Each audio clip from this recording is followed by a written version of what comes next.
Hello दोस्तों।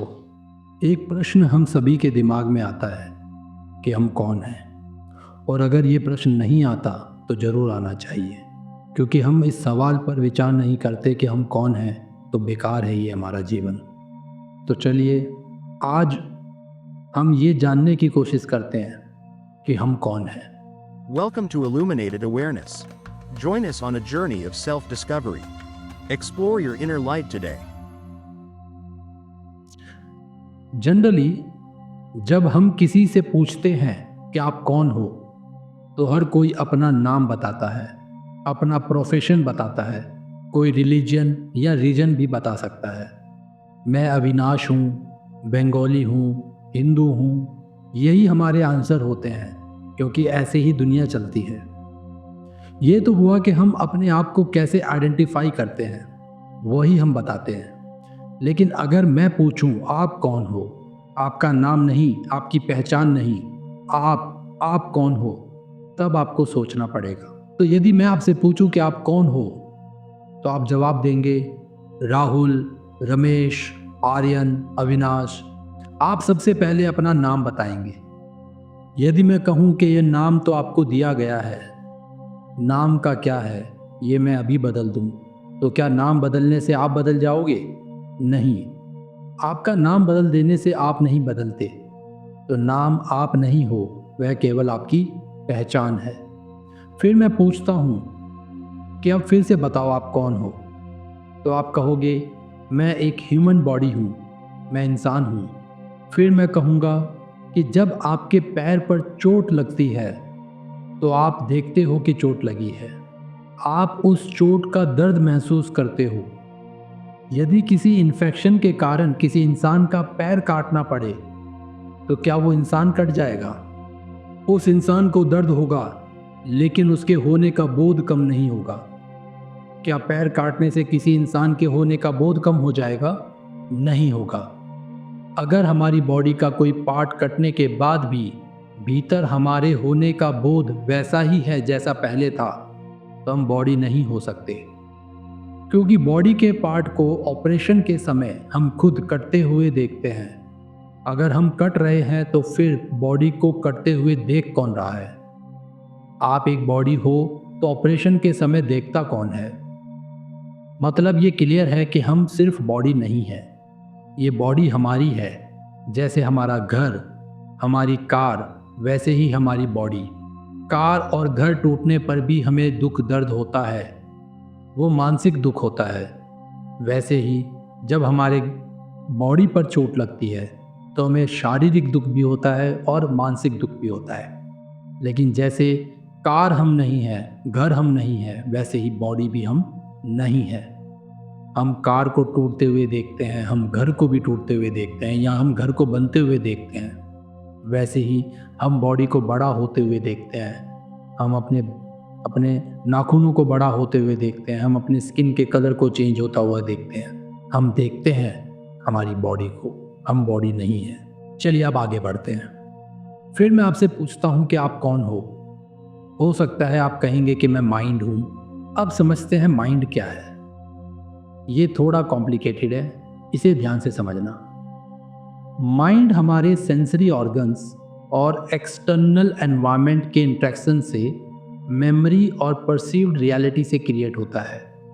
मैं एक बार फिर से बताता हूँ। माइंड हमारे सेंसरी ऑर्गन्स और एक्सटर्नल एनवायरनमेंट के इंट्रैक्शन से मेमोरी और परसीव्ड रियलिटी से क्रिएट होता है। मतलब जब हम अपनी आईज से कुछ देखते हैं तो हमारी आईज से सिग्नल ब्रेन को जाता है और फिर हमारी ओल्ड मेमोरी से इंफॉर्मेशन आती है और हम रियलिटी को परसीव करते हैं। जैसे मान लेते हैं मैंने कोई फ्रूट देखा, मान लेते हैं मैंगो। मैंने मैंगो देखा, मेरी आईज ने मैंगो को देखा और आईज ने सिग्नल दिया ब्रेन को। ब्रेन ने पुरानी मेमोरी निकाली कि इस फ्रूट को मैंगो कहते हैं, क्योंकि ये फ्रूट मैंने पहले भी देखा है।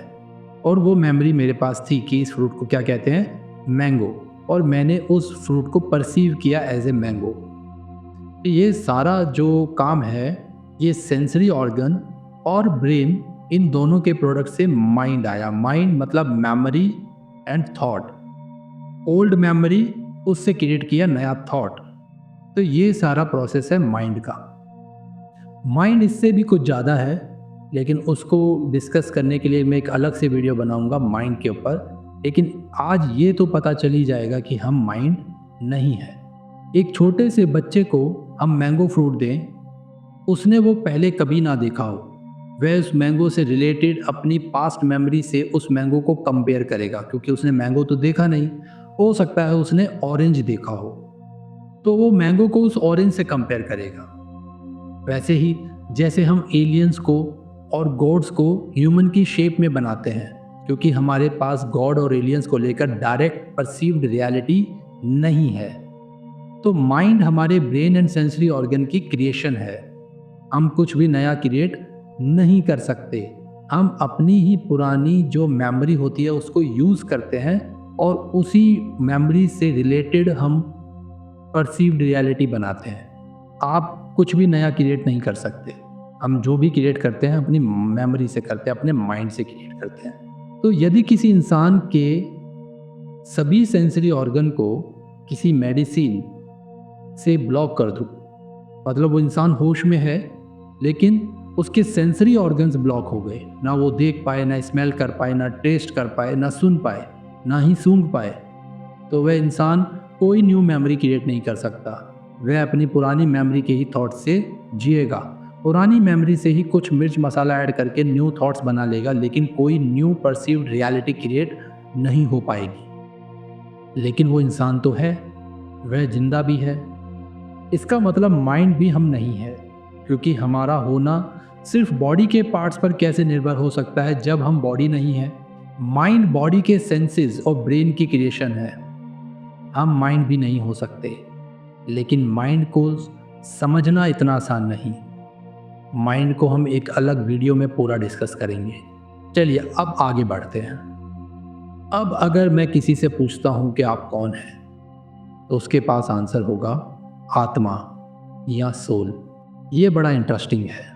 आत्मा, सोल या रूह, ये सब शब्द हमें धर्मों ने सिखा दिए। बचपन से अब तक धर्म हमें बताते आए हैं कि हम आत्मा हैं, हम सोल हैं, हम रूह हैं, जबकि सोल के बारे में हमारा डायरेक्ट परसीव्ड एक्सपीरियंस कुछ नहीं है। और यहाँ खेला हो गया, हमें आंसर मिल गया कि हम सोल हैं। गीता में भगवान श्री कृष्ण ने भी कहा है, नैनम छिद्दन्ति शस्त्राणि नैनम दहति पावकः ना चैनम कलेदयन्ति आपो ना शोषति मारुतः। आत्मा को ना शस्त्र काट सकते हैं, ना आग उसे जला सकती है, ना पानी उसे गीला कर सकता है, और ना ही हवा उसे सुखा सकती है। ये गीता का श्लोक हम सभी ने सुना है, हम सभी इसका मीनिंग भी जानते हैं। लेकिन क्या सच में इससे हमें ये पता चल गया कि सोल क्या है? ये तो वैसा ही है जैसे किसी ने कोई न्यू फ्रूट खाया और आपको बताया बहुत मीठा है, थोड़ा खट्टा है, थोड़ा कड़वा भी है। आपने वो फ्रूट नहीं खाया और अब आपसे कोई पूछता है कि फ्रूट कैसा है, तो आप कहते हो थोड़ा मीठा, थोड़ा खट्टा, थोड़ा कड़वा, और ऐसा मुझे किसी ने बताया।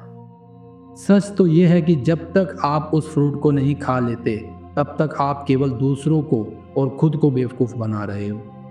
भगवान से ये श्लोक इसलिए कहा ताकि कभी आपको सोल का अनुभव हो तो आपको पता हो कि भगवान ने ये पहले ही गीता में बताया था। आपको अपने एक्सपीरियंस के प्रोसेस पर ट्रस्ट होगा। आत्मा और परमात्मा पर मैं फिर कभी बात करूँगा डिटेल में, दोनों में क्या अंतर है, क्या सच में आत्मा और परमात्मा होते हैं, तो इस पूरे टॉपिक पर हम डिटेल में बात करेंगे। चलिए अब आगे बढ़ते हैं। अब हम बॉडी नहीं, हम माइंड भी नहीं, तो हम कौन हैं? 99% लोग अपना अस्तित्व केवल बॉडी और माइंड तक ही एक्सपीरियंस करते हैं और मान लेते हैं कि हम सोल हैं। मान लेते हैं और जान नहीं लेते, सिर्फ मान लेते हैं। मान लेने से कोई क्रांति नहीं घटती, आप में कोई बदलाव नहीं आएगा। आप मान लो आप सोल हो और आग आपको जला नहीं सकती, तो फिर क्या आप आग से नहीं डरोगे? भगवान श्री कृष्ण ने कहा आत्मा को आग टच भी नहीं कर सकती, और आप मानते हो कि आप आत्मा हो, तो क्या आप आग में कूद जाओगे?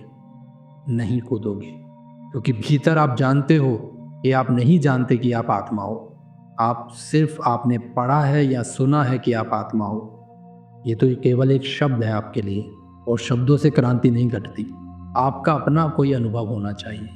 हम ऐसे ही मान लेते हैं आंसर्स को, हमें बाहर से मिलते हैं और हम उन आंसर्स को अपना लेते हैं और उन्हीं को सच मानने लगते हैं। कौन विचार करे, कौन कोशिश करे जान लेने की, जब मान लेने से ही काम चल रहा है।